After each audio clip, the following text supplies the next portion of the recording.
Alors si les nouvelles frontières de l'impôt, si cette thématique s'impose, c'est précisément que nous sommes dans une période de mutation, de grande transformation, et que les règles du jeu sont en train de changer, soit parce que on s'aperçoit, les États découvrent un peu tardivement, on va dire, mais que certaines grandes entreprises, notamment du numérique, font de l'optimisation fiscale à grande échelle, qu'elles se jouent des règles, des lois. Tout ça est parfois d'ailleurs totalement légal.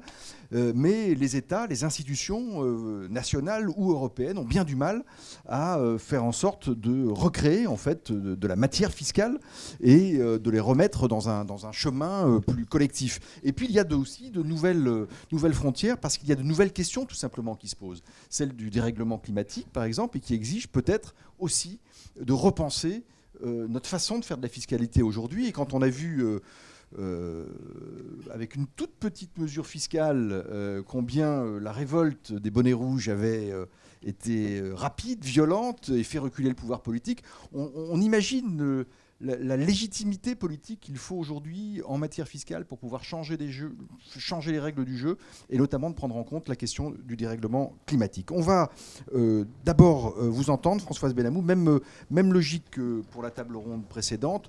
On vous donne à chacun 4 minutes, ça vous permet d'exposer une idée phare. Et puis on essaye de dialoguer avec vous et de prendre quelques questions et des réactions de la salle. Françoise Benamou, c'est à vous. Et vous, justement, vous voulez parler de la fiscalité des grandes entreprises et notamment des grandes entreprises numériques qui posent toujours problème. Merci. Alors la question de l'équité fiscale, elle a 2 dimensions. Elle a évidemment celle du juste niveau de dépenses publiques et donc du volume d'impôts, mais aussi de la répartition de la charge. Et c'est qui paye l'impôt, mais c'est pas seulement qui paye l'impôt, c'est aussi qui ne le paye pas, qu'il s'agisse de l'impôt sur le revenu des personnes physiques ou sur les sociétés. Qui ne paye pas l'impôt, c'est une question qui se pose et qu'on oublie parfois. Alors un système équitable taxe les profits et le problème, c'est qu'il va taxer les profits là où ils se forment, et avec le numérique, on a du mal à savoir où ils se forment. En effet, qu'est-ce qui se passe avec le numérique ? Le numérique se joue des frontières, c'est bien connu. Les géants du numérique ne sont pas les seuls à pratiquer l'optimisation fiscale, mais disons qu'ils ont une agilité particulière parce qu'ils combinent l'immatérialité de leurs produits, ce qui permet évidemment de jouer ensuite d'un pays sur un autre, et justement la pluralité des pays dans lesquels se loge leur activité. Alors si on s'intéresse à la taxation des profits, quelle réponse ? Alors, c'est une question économique, c'est évidemment une question politique aussi, et d'ailleurs ce qui fait bouger les choses depuis quelque temps au niveau de l'OCDE, au niveau de l'Union européenne, c'est une pression sur les gouvernements qui vient notamment, pas seulement, des Panama Papers, des BAM. Voilà, on peut voilà. Juste dire un mot, mais pas simplement pour s'autocongratuler, mais que c'est vrai que les médias internationaux, Le Monde appartient par exemple au consortium d'investigation internationale qui donc mutualise des forces d'investigation et qui permet de récupérer des fichiers et de sortir tout d'un coup une grande enquête sur laquelle on va feuilletonner pendant une semaine, précisément, et tous ces médias, et il y en a près d'une centaine, font la même chose au même moment pour essayer de faire pression au maximum, d'avoir le plus d'impact possible. Et c'est vrai qu'on les a multipliés ces 3 dernières années. Bon, ça progresse, mais lentement quand même. Ça progresse lentement, voilà. Alors au niveau européen... Pardon, je vous ai interrompu, mais je voulais juste le rappeler. Voilà. Au niveau européen, la fiscalité, on le sait, requiert l'unanimité, donc si évidemment complique les choses.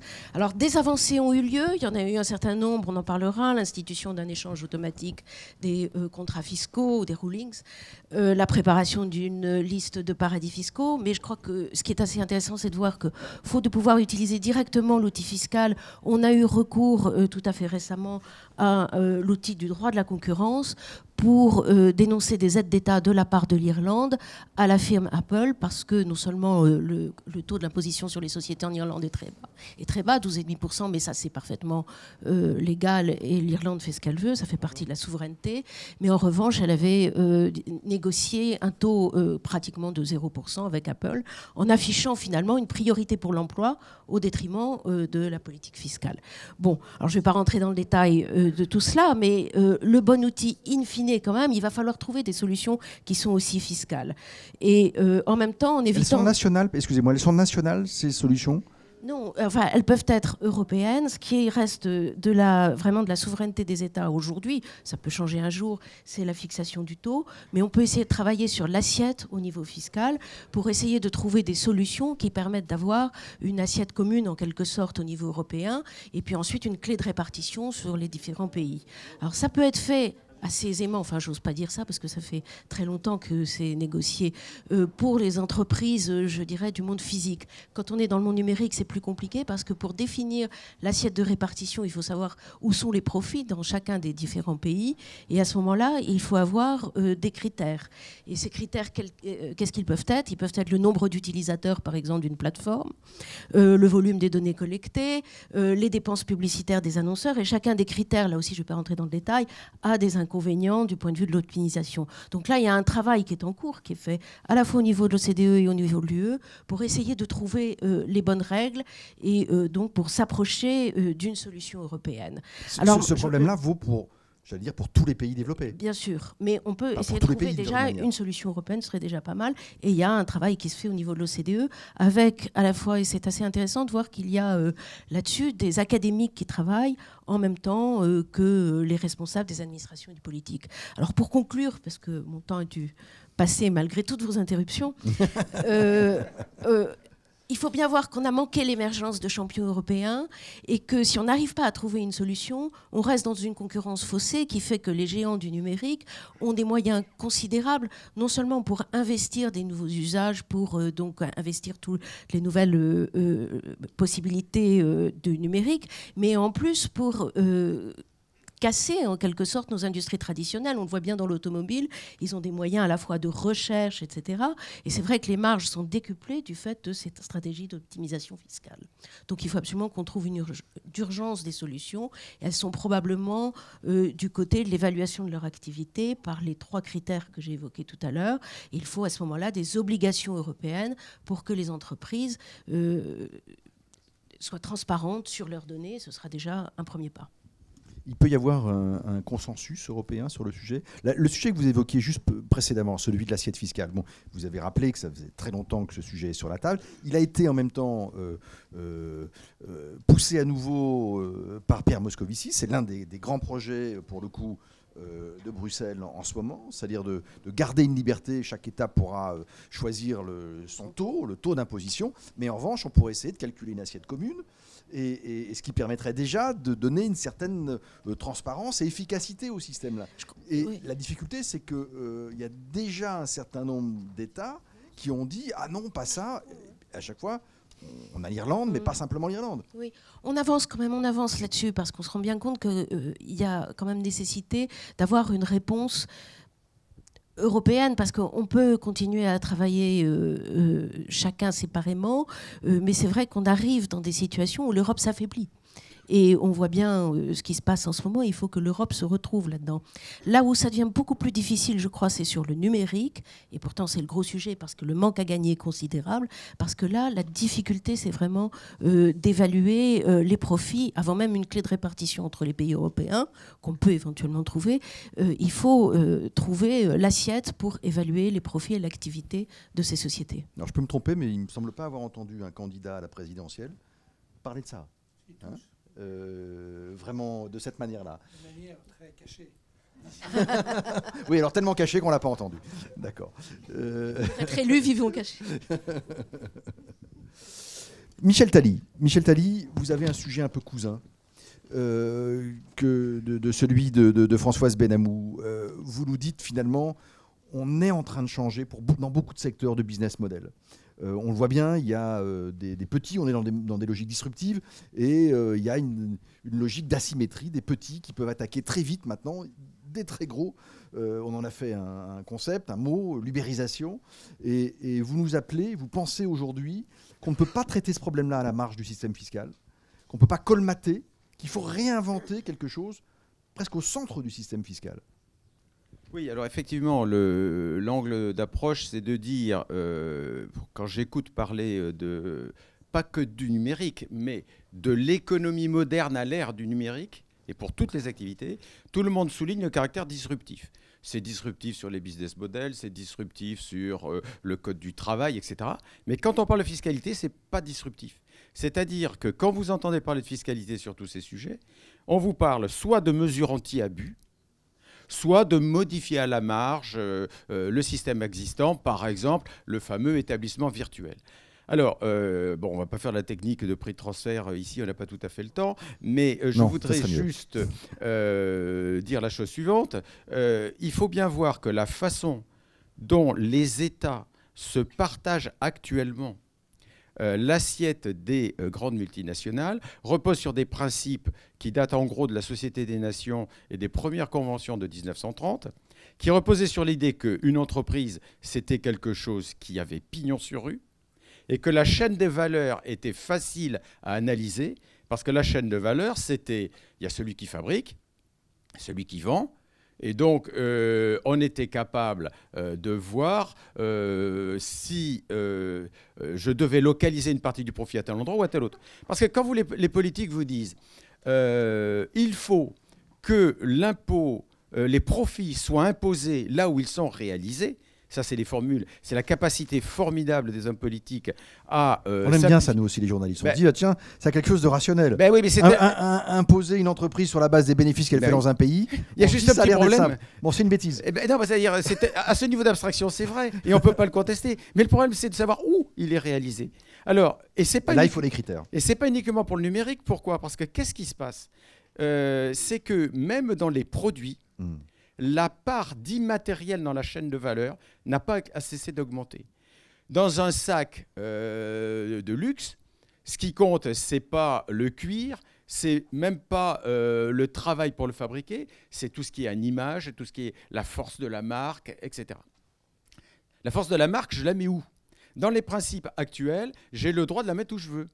Et quand vous dites il faut taxer là où le profit est réalisé, l'idée sous-jacente, mais qui n'est jamais exprimée, c'est qu'on n'accepte pas l'idée de dissocier l'immatériel et le matériel. Parce que Starbucks, c'est quand même du matériel, je sache, c'est du café qu'on boit. Et bien pourtant, ils optimisent exactement comme les autres. L'autre chose qui a changé complètement, c'est certains business models qui font que le flux financier n'est pas entre la personne qui utilise le service et celui qui le fournit, il est ailleurs. C'est quand je regarde des renseignements gratuits sur mon écran, le flux financier, il n'est pas du tout là. Or, nous, fiscalistes, on s'est taxé que des flux financiers. Donc là aussi, il y a besoin de... Et la dernière chose, c'est que les plateformes de services, et c'est là qu'on rejoint l'ubérisation, ont permis à une offre atomisée de servir une demande atomisée de services ou de biens. C'est-à-dire que la micro-entreprise peut, grâce à la plateforme, avec tous ses petits copains, en s'y mettant à 5 000 micro-entreprises ou à 10 000, on peut faire le même boulot de prestation de service qu'une grosse boîte. Et donc ça veut dire quoi ? Ça veut dire qu'en 1945, on a laissé se créer deux systèmes de fiscalité et de protection sociale complètement différents. Celui des salariés pour les entreprises, celui des entrepreneurs, micro-entrepreneurs, on ne disait pas comme ça à l'époque, pour le plombier. Et maintenant, ça ne marche plus. Et donc, on ne pourra pas s'en tirer uniquement, là aussi, par l'anti-abus, en requalifiant en salariés certains de ces micro-entreprises. Il faudra bien qu'on fasse converger le statut du travailleur indépendant et le statut du salarié, à la fois dans les règles et dans la protection qui va avec, parce que sinon, ça ne marche pas. Parce que, alors ça, ils en parlent un peu plus, nos politiques. C'est un immense chantier. Oui, mais alors, le problème, c'est qu'ils le font par l'anti-abus, et l'anti-abus, c'est vouloir, arrêter un tsunami par un petit barrage de réglementation. Le tsunami sociétal, il est en marche, on ne l'arrêtera pas. Ce n'est pas en tuant Uber qu'on tuera ce qui est derrière, c'est-à-dire toute l'économie collaborative, tout ce désir de la société. On ne le tuera pas uniquement par des mesures anti-abus. Donc il faut réfléchir à une vraie disruption des règles fiscales. Si je vous pousse un peu plus loin, si on prend l'exemple du beurre, donc là, on a l'URSSAF, je crois, qui donc a porté plainte et demande en quelque sorte la requalification des contrats qui lient Uber avec ses chauffeurs en contrat de salariat. Hein, c'est ça, c'est-à-dire qu'on fait disparaître le travail indépendant, on dit mais non, finalement il y a un assujettissement et donc ils sont assujettis et donc ils doivent en quelque sorte, l'entreprise doit les considérer comme des salariés au même titre qu'une autre. Cette position de l'URSSAF, si on vous suit, elle est intenable. Parce qu'elle tente de coller à la nouvelle économie une règle ancienne. C'est le sujet de la gestion des frontières. C'est-à-dire que tout à l'heure, on a parlé de la simplicité. Bon, je n'ai pas le temps d'en parler. Lisez le chapitre 6 de mon bouquin, vous verrez. Dès que je mets une frontière... Petit passage de promo. Non, mais hein. dès que je... Non, mais c'est parce que j'ai dit des choses et je n'ai pas le temps de les dire. Dès que vous mettez une frontière entre deux régimes, il faut gérer la frontière, c'est de plus en plus compliqué. Au début, vous la gérez à grands traits, puis vous êtes obligé de préciser. Il y a un exemple sur la bouchée de chocolat. Quand est-ce que c'est une bouchée de chocolat ou pas? Vous regarderez. Ce n'est pas le cerveau malade des fonctionnaires de Bercy qui crée la complexité. Moi, j'étais un des leurs pendant des années. Je n'étais pas plus malade que maintenant que je suis dans le privé. C'est parce qu'il y a une frontière. Et donc, vous allez peut-être réussir à tuer Uber, tuer les gens qui livrent des repas de restaurants, parce que si vous allez les tuer, parce que si vous le faites payer le prix des salariés 35 heures, ça s'arrête. Mais vous n'allez pas pouvoir tuer l'économie collaborative. Blablacar, vous allez le tuer aussi? Bon, alors, vous allez requalifier les gens qui font Blablacar en salariés. Mais salariés de qui? Donc, on voit bien que ça ne marche pas. Il faut inventer un autre système. Et la convergence, ça suppose quoi? Il faut abandonner le précepte de 1945. D'un côté, les entrepreneurs qui ont choisi pas de protection sociale, pas de charges, et je me fais chacun sa protection sociale dans le privé. C'est-à-dire chacun, on parlait des services collectifs tout à l'heure, socialisation zéro, individualisation, voilà, individualisation 100%, et les salariés, individualisation zéro, parce qu'ils sont déjà à un tel niveau de protection sociale obligatoire qu'ils ont dépassé le niveau raisonnable. Donc forcément, ils ne vont pas en faire en plus. Bon, eh bien, il va bien falloir remettre un petit peu d'individualisation dans le système des salariés et un peu plus de socialisation obligatoire dans celui des indépendants, parce que nous ne réussirons pas extrêmement sensible. C'est passionnant, mais honnêtement, ça va être difficile à faire. Hein. Ah ben je dis pas que c'est facile. Bon, là on est là pour refaire le monde. Donc si on se dit c'est trop compliqué, on le fait pas. Ça c'est ce que je faisais à Merci. Monsieur le ministre, on peut pas. Monsieur le ministre, on peut pas. J'ai fait ça pendant pas mal d'années de ma vie, mais là il faut quand même essayer de faire autre chose, quoi. Bien, je prends juste un dernier exemple pour suivre avec vous. Airbnb. On est dans une logique où, là aussi, il y a une nouvelle frontière à inventer.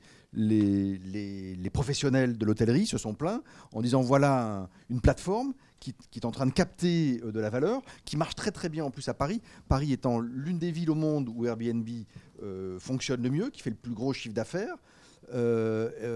Et dans ce système-là, qui partait a priori d'une économie collaborative plutôt sympathique, bien évidemment se sont immiscés des professionnels qui ont utilisé des logements aussi, vous avez des et qui ont fait en fait un business traditionnel à travers Airbnb. Et donc là, on rentre dans votre logique, on va essayer de sanctionner l'abus. Donc on va mettre, et d'ailleurs cette problématique-là se pose pas simplement en France, mais pour... Voilà. Bon. L'anti-abus, ça marche bien. Voilà, donc mais l'anti-abus, c'est pas tout. Et qu'est-ce qu'il faudrait faire dans ce cas précis ? Moi, je crois que très simplement, il faut dire qu'au-dessus d'un certain montant, les gens basculent automatiquement dans les systèmes non commerciaux, y compris le fameux RSI qui a l'air de plaire à tant. Moi, je vous signale qu'à 5 € près, j'arrive à calculer ma cotisation RSI. Hein. Je peux vous donner mon tableur Excel. Il est plus fort qu'Olivier. Je peux vous donner mon tableur Excel. Mais c'est compliqué, mais on peut maîtriser. Et puis en dessous, il faut faire des trucs très très simples. C'est-à-dire leur faire payer forfaitairement 15%, 30%, je ne sais pas quoi. Mais il faut vraiment... bon. Alors pour bien comprendre l'étendue du chantier qui nous occupe, là on est quand même parti sur des choses qui sont vraiment structurelles. Géraud Guibert, la fabrique écologique. Alors vous ne voulez pas simplement parler de ça, vous voulez le resituer un peu dans différentes générations d'impôts qu'on a été amené à créer depuis la Seconde Guerre. Mais il y a quand même cette problématique du climat. On voit bien la façon dont les politiques cherchent à trouver le bon moyen de convaincre l'opinion. La fiscalité écologique, a priori, c'est quand même quelque chose qui devrait marcher. Ça paraît assez naturel et pourtant, Dieu sait que c'est difficile à implanter. Oui, Je pense qu'en effet, les nouvelles frontières sont devant nous et qu'il y a un enjeu majeur de ces nouvelles frontières. C'est après l'utilisation de l'impôt pour alimenter les caisses de l'État, l'utilisation de l'impôt pour redistribuer, deux fonctions qu'il faut évidemment garder en mémoire. Il y a une fonction de plus en plus importante, c'est de prendre en compte les biens communs, les biens publics qui ne sont pas pris en compte par le marché. Que ce soit dans le domaine de la santé, que ce soit dans le domaine du climat, que ce soit dans le domaine de la finance et du long terme, on voit bien qu'il y a toute une série de coûts sociaux, environnementaux qui n'apparaissent pas sur le marché et qu'il est important de monétariser. Il y a évidemment d'autres techniques qui seraient à notre disposition, on le sait bien, il y a la réglementation, mais qui a un côté brutal, qui a un côté peu discriminant en fonction des situations réelles.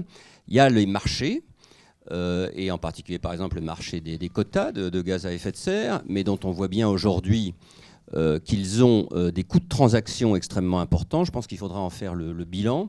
Pourquoi est-ce qu'il ne marche pas et pourquoi est-ce qu'on n'arrive pas à le marcher? C'est bien sûr qu'il y a des contradictions à l'intérieur de l'Europe, mais c'est aussi parce qu'il y a des coûts de transaction de plus en plus importants et qui font que ce n'est pas forcément un optimum économique, en tout cas quand il y a énormément d'acteurs qui interviennent. Et donc il y a un véritable enjeu à ce qu'il y ait une fiscalité qui se développe pour prendre en compte le coût de ces externalités. Et moi, je suis frappé de voir à quel point ce sujet est aujourd'hui totalement déconnecté du débat fiscal dans notre pays. C'est-à-dire qu'on parle parfois et beaucoup de réformes fiscales, de mesures fiscales, mais la fiscalité dans ce domaine-là est toujours quelque chose qui est considéré comme annexe, qui est traité d'ailleurs à part, y compris dans les lois de finances, qui est traité en loi de finances rectificative, par exemple, et non pas dans une démarche d'impôt global. Et pourquoi c'est extrêmement gênant ? Parce qu'on voit bien qu'une bonne implantation de cette fiscalité, ça exige de trouver des bonnes solutions qui prennent en compte à la fois l'économique, le social et l'environnemental.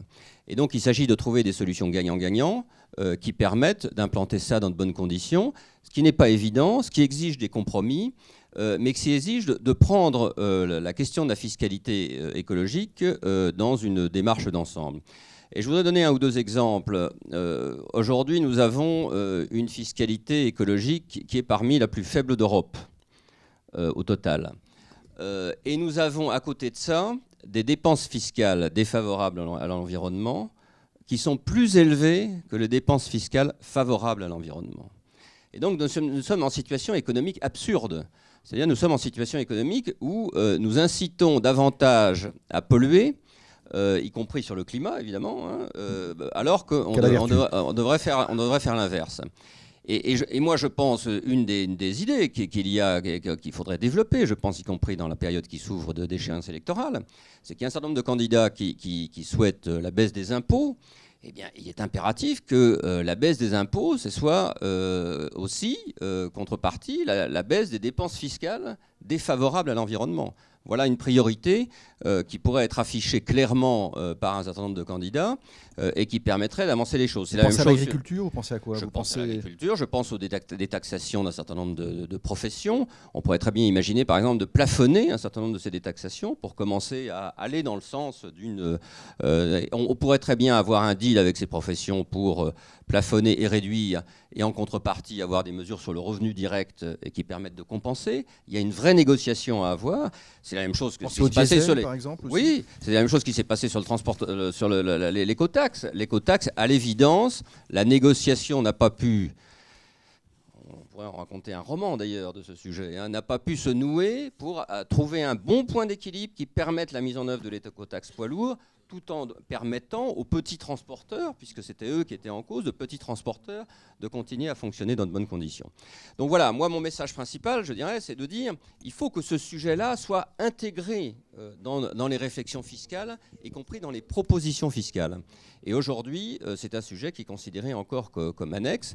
On le sait bien, et je terminerai par là, qu'une bonne lutte contre le climat, contre les réchauffements climatiques, ça exige à l'évidence, et je crois que tout le monde aujourd'hui le reconnaît, une fiscalité sur le carbone qui existe, une taxe carbone qui existe, qui soit en augmentation progressive. Mais déjà d'un certain niveau si on veut qu'elle ait un impact. Et déjà d'un certain niveau si on veut qu'elle soit d'un impact. Tout ça ne se fera pas s'il n'y a pas de bons compromis qui préservent la compétitivité des entreprises, d'une part, et qui, d'autre part, prennent en compte la situation sociale d'un certain nombre de catégories défavorisées. Géraud Guibert, je vous arrête juste une seconde sur ce sujet-là.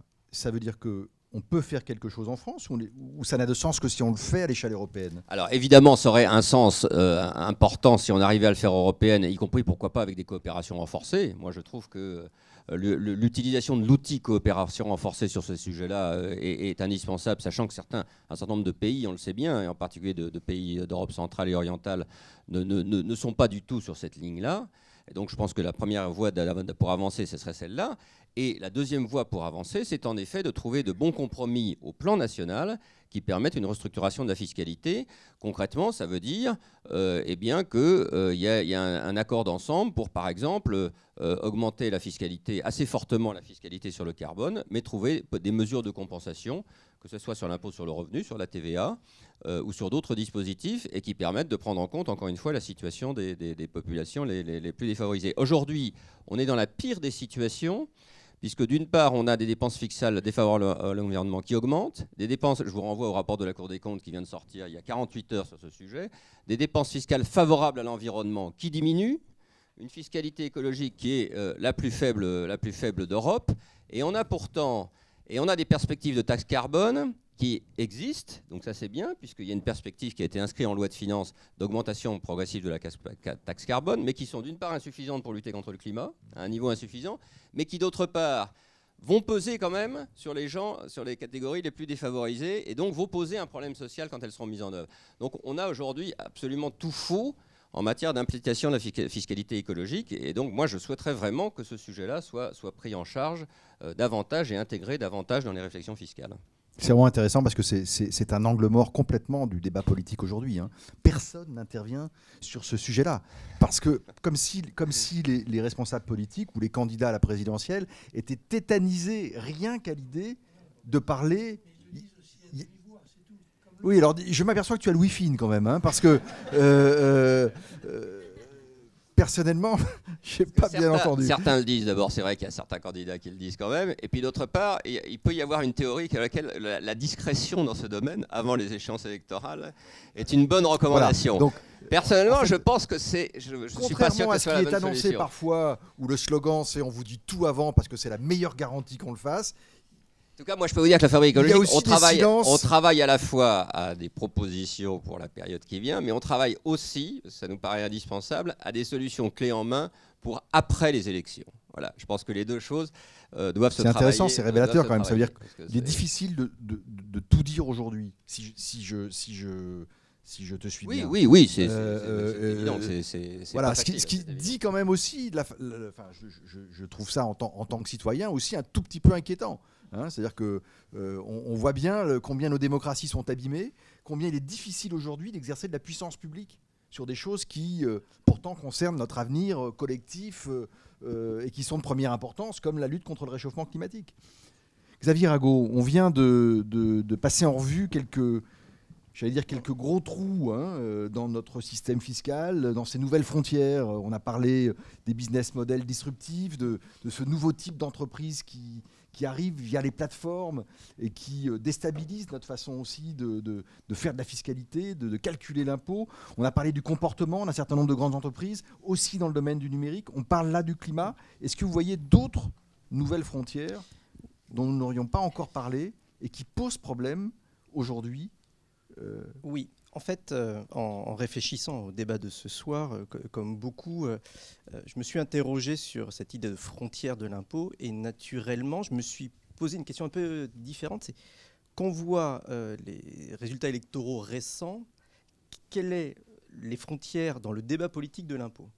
Et je me suis donné comme paradigme l'élection. Quelle est la géographie finalement politique de l'impôt, c'est ça ? Voilà, en prenant comme exemple, je prends paradigmatique d'une frontière à laquelle je vais venir, qui est liée au titre d'un fameux journal du soir pertinent, de l'impôt.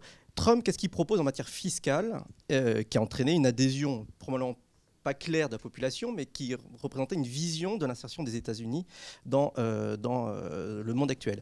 Il propose bien sûr une baisse massive de la fiscalité personnelle, avec une réduction des tranches de 7 à 3, avec une baisse de l'impôt sur revenu de 39 à 33%. Il propose une baisse de l'impôt sur les sociétés et il propose une augmentation forte des tarifs envers la Chine. envers la Chine, on va voir ce qu'il fait. Après, en fin de période électorale, il s'est orienté beaucoup plus sur le Mexique, qui est plus facile politiquement à critiquer que ce mastodonte chinois. Mais ce qu'on voit, et c'est aussi, je pense, le débat dont on ne parle pas, mais on revient aux vieilles questions fiscales avec cette question de la mondialisation. C'est là où je veux en venir, avec le Brexit. Le Brexit, les traités seront renégociés, il y aura probablement une activation de l'article 50, donc une sortie, on va voir ce qui va se passer, il y a un grand flou politique, mais une sortie de l'Angleterre au moins de l'Union européenne, et donc une renégociation des traités bilatéraux avec une augmentation des tarifs douaniers. Donc ce que l'on voit quelque part dans cette démondialisation, c'est, et je pense que ma réflexion autour de Trump, c'est une libéralisation fiscale très 19e siècle, à l'intérieur des pays, et un retour des tarifs douaniers entre les pays. Une forme de démondialisation qui va passer par l'outil fiscal. Et donc il y a deux forces. Le libéralisme à l'intérieur, le protectionnisme à l'extérieur. En utilisant les vieux outils des tarifs douaniers. Et c'est assez cohérent. Pourquoi ? Quel est notre problème ? Et en ce moment, il ne vous a pas manqué que les économistes sont pleins de doutes existentiels, notamment autour de la question de la mondialisation. C'est qu'en fait, on a beaucoup dit que la mondialisation, ça augmente la part du gâteau. Et donc, comme le gâteau est plus grand, c'est facile après de trouver des outils fiscaux pour redistribuer de ceux qui perdent. Et ils sont nombreux, on les connaît, ils sont identifiés. Et ceux qui gagnent, on les connaît, ils sont assez identifiés. Ça, il n'y a pas, par rapport aux sujets fins qui ont été discutés, il n'y a pas de grand mystère en termes d'assiette fiscale à taxer pour la redistribution. Le problème, c'est qu'on n'a plus, et les populations, je pense, il n'y a plus d'espace politique, de capital politique pour faire cette redistribution entre les pays. Donc, dans un monde idéal, il y aurait une mondialisation parce que ça permet à tous les pays de s'intégrer, mais il y aurait beaucoup de redistribution entre les pays. Et les pays développés n'y arrivent plus. Ils n'y arrivent plus. Et on voit, à l'OFCE, on a sorti des notes récentes sur la fiscalité, il y a une surréaction des populations sur la question fiscale, ce qu'on appelle le ras-le-bol fiscal. Pourquoi ? C'est assez compréhensible quand même. C'est si je prends l'histoire de la fiscalité française, ce qui a été fait après la crise, d'une manière non annoncée, ça a été la hausse la plus élevée de la fiscalité des ménages, quasiment de l'après-guerre dans ce quinquennat. Et une baisse relative à partir de 2014 sur les entreprises, avec le CICE et autres, mais donc sans peut-être une certaine pédagogie, mais il y a eu un sentiment d'une hausse massive des impôts. Il y a eu un choc fiscal. Il y a eu un choc fiscal massif sur les ménages, peut-être sans pédagogie, et donc quelque part, la capacité, le capital politique pour créer de la cohésion sociale avec l'impôt est complètement érodé. Et une solution bien inférieure est d'introduire des barrières fiscales pour éviter que, grosso modo, les non-qualifiés des pays développés soient mis trop en concurrence trop rapidement avec l'émergence d'industries chinoises qui représentent 70% des jouets mondiaux, la même fraction pour le textile et autres. Concentration industrielle dans l'industrie chinoise. Tout cela a été caché par la construction. Secteur de la construction qui a absorbé les non-qualifiés, notamment aux États-Unis, mais avec l'explosion de la construction, tous ces blancs de 50 ans sont retrouvés sans emploi, hors du marché du travail, même pas chômeurs, ils ne recherchaient même pas du travail, ils ont voté Trump.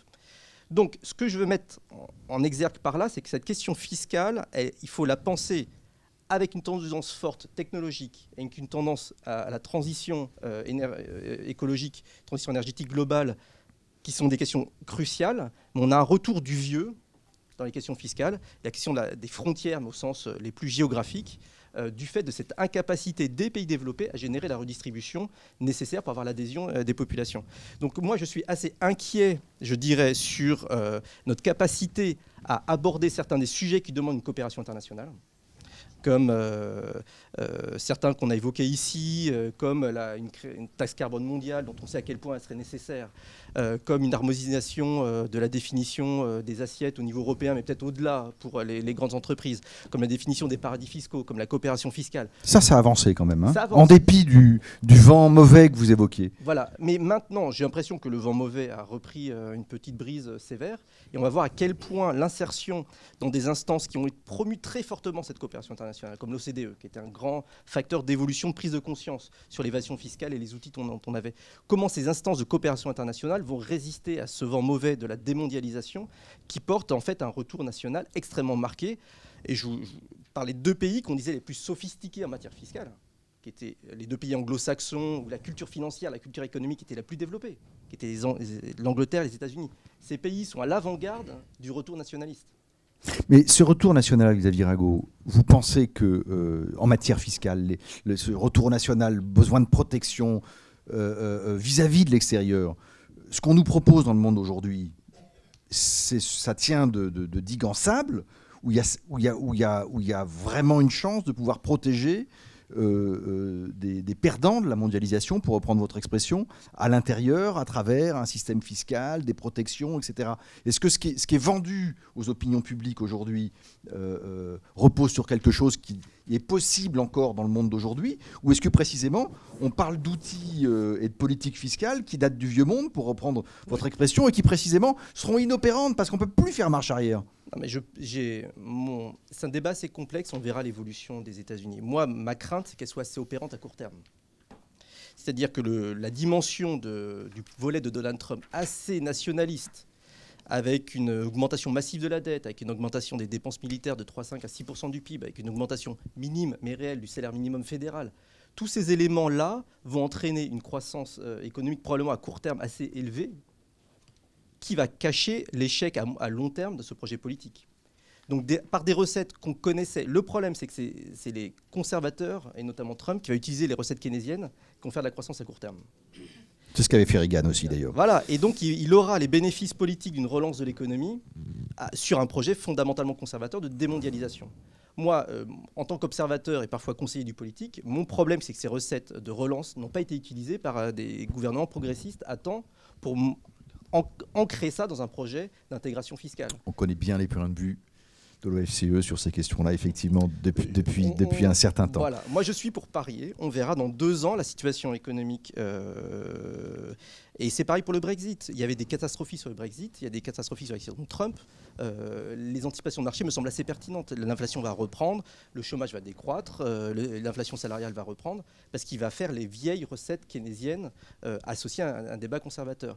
Donc par rapport à tous les enjeux dont on a décrits, la dimension du numérique, la dimension de la transition énergétique, cette dimension qui est, je m'en excuse, un peu pessimiste de cette évolution fiscale mondiale, va ralentir tous les ajustements nécessaires du fait des nouvelles technologies, de cette contrainte dure qu'est la contrainte énergétique. Si je vous suis, Xavier, jamais en fait la mondialisation fait que nous avons besoin aujourd'hui de puissance collective pour pouvoir gérer ces effets et pour gérer un certain nombre de choses importantes, de transformations, de mutations et la lutte contre le réchauffement. Et en fait, moins nous sommes en situation de pouvoir le faire, parce que précisément nous sommes, et en Europe et aux États-Unis, et dans certains grands pays, dans une logique de retour national, avec une très faible envie de coopérer sur ces sujets-là. C'est ça le risque aujourd'hui. Tout à fait. Et avec, dans le débat français, on a sorti quelque chose sur la fin de l'ISF et la question immobilière. Vous voyez comme quoi on est quand même très très loin, avec les sujets qu'on vient d'aborder là, des thématiques qui sont abordées traditionnellement sur les plateaux de télévision. On ne va pas attaquer nos confrères, mais c'est le jeu aussi de la politique telle qu'elle est faite aussi en ce moment, parce qu'après tout, rien n'interdit à un candidat de parler de ces sujets-là. Tout à fait. Simplement, c'est un peu plus difficile. Et la difficulté, quand on vous écoute les uns et les autres, tous les quatre, c'est qu'on se dit, mais un seul pouvoir national peut décider des choses restrictives. Pourquoi pas? Il peut faire le pari que ça peut marcher au moins à court terme, mais il ne peut pas décider seul de choses qui aient un impact. Michel Tally, je crois il y a un chapitre de votre livre sur le sujet? Alors, j'ai pas pu tout traiter, non, mais ça. Non, c'était une plaisanterie pour mettre un peu effectivement, de chaleur à notre entretien. La difficulté, c'est que sur la fiscalité internationale notamment, on fonctionne par consensus à l'OCDE. L'OCDE fait beaucoup de ce qu'on appelle la soft law, des accords, des recommandations, et surtout ça avance par consensus. Ouais, mon expérience, c'est que jusqu'à il y a 10 ans, rien n'avançait parce que les États-Unis avaient fait le raisonnement que ce n'était pas leur intérêt que ça avance. Et donc ça n'avançait pas. Et que tous les grands progrès, les grandes percées récentes, notamment pour les particuliers, parce qu'il y a 2 sujets. Il y a les particuliers et donc les vrais paradis fiscaux et le secret bancaire. Et ça, c'est clairement, si Ben Laden n'avait pas fait tomber les 2 Twin Towers, on n'aurait pas avancé. Mais là, brusquement, les États-Unis se sont rendus compte du problème et ils ont poussé. Et le secret bancaire suisse est tombé, et celui de Singapour aussi, etc. Et pour les grosses entreprises, le problème, c'est tout ce qui se fait actuellement dans le fameux BEPS, la lutte contre l'érosion fiscale. Ça n'avançait que parce que l'administration Obama a poussé. Et moi, je pense que la question que je me suis posée ces derniers jours, c'est que va faire Trump avec l'OCDE? S'ils arrêtent de pousser, ça s'arrête. Hein. Parce qu'il y a tellement de gens qui ont envie que ça aboutisse pas. Alors moi, ce que je plaide du côté des entreprises, c'est que je pense que le moment est venu où l'intérêt des entreprises est que ce dossier avance. Parce qu'il y a 20 ans... Il y a des risques de procès. C'est-à-dire qu'il y a 20 ans, quand on a rediscuté avec les Américains les prix de transfert, moi j'étais encore directeur de la gestion fiscale, donc j'ai négocié pour la France. À l'époque, l'union sacrée entre entreprises et gouvernement, c'était d'empêcher les Américains d'avancer sur ce qu'on appelait les méthodes de partage de profit, parce qu'on pensait qu'ils allaient en profiter pour tout prendre. En fait, ils n'ont rien pris du tout, et c'est l'optimisation fiscale qui a tout pris. Et maintenant, les administrations réagissent par la double imposition, la triple imposition, par la force pure. Alors, évidemment, les juges finissent par vous donner raison si vous n'êtes pas mort. Bon. Mais on est parti sur un truc. Moi, ce que j'essaie de faire comprendre aux entreprises, c'est que le moment est venu que les entreprises fassent avancer ce dossier. Tu veux dire un mot? Oui. Ou Françoise, et après. Oui, j'avais juste envie de réagir sur un point tout à l'heure quand vous disiez qu'il y avait eu disruption des modèles, ça c'est évident, des modèles économiques, et qu'il n'y avait pas de réflexion sur une fiscalité disruptive, si je puis dire. Je pense que c'est pas tout à fait juste, parce que quand on voit des travaux qui sont faits justement pour réfléchir, alors peut-être que ça marchera pas, mais à penser une fiscalité qui soit assise non plus sur les profits observés qu'on n'arrive effectivement pas à observer, mais par exemple sur le nombre d'utilisateurs d'une plateforme. Ce sont des travaux qui sont intéressants et qui méritent d'être regardés de près. Par ailleurs, sur les questions de démondialisation, il y aurait beaucoup à dire, mais entre autres, va se poser la question de savoir si la démondialisation, c'est-à-dire cette espèce de cassure en ce qui concerne les solidarités entre pays et avec l'idée... La distance prise avec l'idée que la mondialisation pourrait servir les plus pauvres, est-ce que cette démondialisation va entraîner peut-être un mouvement de retour à certaines formes de solidarité à l'intérieur des pays? C'est une question qu'on peut se poser. Alors effectivement, là on a l'exemple sous les yeux, le contre-exemple américain, en tous les cas des discours de Trump, mais en tous les cas c'est une question qui mérite d'être posée. Allez, on va peut-être prendre, est-ce qu'il y a des réactions ou des envies de questions? Pendant que vous préparez une question, je vais donner la parole à Giraud qui avait un mot simplement pour dire que moi je suis d'accord aussi avec la logique qui est que, en particulier sur la transition énergétique et la fiscalité écologique, ça viendra au moment où les entreprises pousseront, et un certain nombre d'entre elles poussent, pour qu'il y ait en effet une fiscalité qui soit adaptée au développement de leurs activités et à l'innovation dans ce domaine, etc., etc. Et y compris aux États-Unis, il y a évidemment un secteur d'énergie renouvelable, d'efficacité énergétique important, qui est un endroit d'innovation important. Et il est évident que tous ces gens-là ont intérêt à ce qu'il y ait une fiscalité écologique, des marchés de gaz à effet de serre. Il y en a d'ailleurs dans un certain nombre d'États sur le plan décentralisé. Et donc je suis un peu moins dans ce domaine-là, je suis un peu moins pessimiste. Je crois assez fortement à la poussée de la société civile et des entreprises pour y arriver. Je dirais que peut-être l'obstacle, moi ça mériterait un très très long débat. Je pense que, parce que ce qui a été dit, que la mondialisation aujourd'hui, il faut la revisiter d'une façon ou d'une autre, et qu'on ne peut plus en faire un objectif en soi. Voilà. C'est à vous si vous le souhaitez. Monsieur, on va vous donner un micro. Pierre-Xavier. Est-ce qu'il y a une autre question après? Est-ce qu'il y a un autre bras qui se lève? Alors on prendra une seule question. Albertini, ancien fiscaliste. Je voudrais faire fiscaliste de terrain. Monsieur Soyez Tani, bienvenu. j'ai eu le plaisir de le connaître il y a 60 ans ou presque, que vous étiez à la législation fiscale et moi j'étais vérificateur. Bon, il y a 2-3 ans. Un titre envoie un autre. Je voudrais faire quelques observations. Féliciter d'abord Madame Benamou de sa présence. Elle se rapproche de la parité, on n'y est pas encore, mais j'espère qu'on y arrivera. Ça ne nous a pas jour. échappé, monsieur. Je voudrais faire également Merci. observer à monsieur le représentant de la fabrique écologique que les gouvernements, et notamment l'actuel pour le temps qui lui reste, fait quand même des propositions d'amélioration de la législation en question. Mais dès qu'on en fait une, tout le monde hurle. Le diesel en est un très bon exemple. C'est la question de l'acceptabilité. Le diesel en est un très bon exemple. Sauf que on essaye avec les flottes d'entreprises que ce sera, excusez-moi de la technique, déductible un peu de l'impôt sur les sociétés des entreprises. Avant, c'était uniquement les flottes au diesel. Maintenant, c'est des flottes, des voitures automobiles, bien sûr, avec de l'essence. Mais dès que vous touchez à ça, toutes les entreprises, et notamment d'automobiles, et notamment la première d'entre elles, une grosse entreprise française, Peugeot, pour ne pas la citer, qui est le leader mondial du diesel, met en avant la chute, non pas seulement des profits pour le plus grand bien de M. Tavares, le PTG, mais des emplois qui vont être diminués parce qu'on vendra beaucoup moins de voitures. Contradictoires. Pour en terminer sur les quelques observations, je ne voudrais pas être trop long. J'aurais préféré d'ailleurs que le débat ait également été donné sur le précédent débat, très intéressant comme le débat actuel, ne serait-ce que pour corriger d'un mot, monsieur, allez jusqu'au bout. On vous écoute. Quelques erreurs factuelles que l'ancien vérificateur et chef de brigade que j'ai été a cru entendre. Sur M. Talley, vous vous interrogez à juste titre avec l'économie démondialisée et les plateformes, vous l'avez rappelé à plusieurs reprises, mais il y avait un vieux principe fiscal quand j'étais vérificateur, c'est qu'on va chercher là où l'argent se trouve. C'était notre métier de le chercher et de le trouver. Pour les plateformes, on sait très bien que ce soit Uber, pas Deliveroo, c'est des malheureux.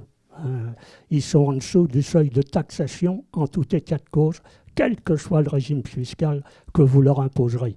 RSU, salaire, entreprise individuelle, peu importe. Par contre, quand vous avez Uber ou les entreprises de placement de voitures, vous avez toujours des revenus. Et vous savez là où l'argent se trouve. Et on va le chercher là.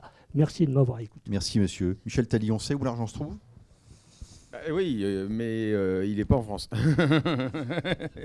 Il n'est pas en France. Mais non, effectivement, Uber, c'est un des plus faciles à appréhender. Mais ce que je disais simplement tout à l'heure, c'est que derrière, il y a toute cette économie nouvelle collaborative et il y a une vraie révolution sociétale derrière tout ça. Et on ne pourra pas régler ça sans une vraie remise en cause des principes fiscaux, c'est tout. Eh bien, ce sera le mot de la fin de cette seconde table ronde. Merci à vous quatre. Et dans une seconde, nous passons à la dernière.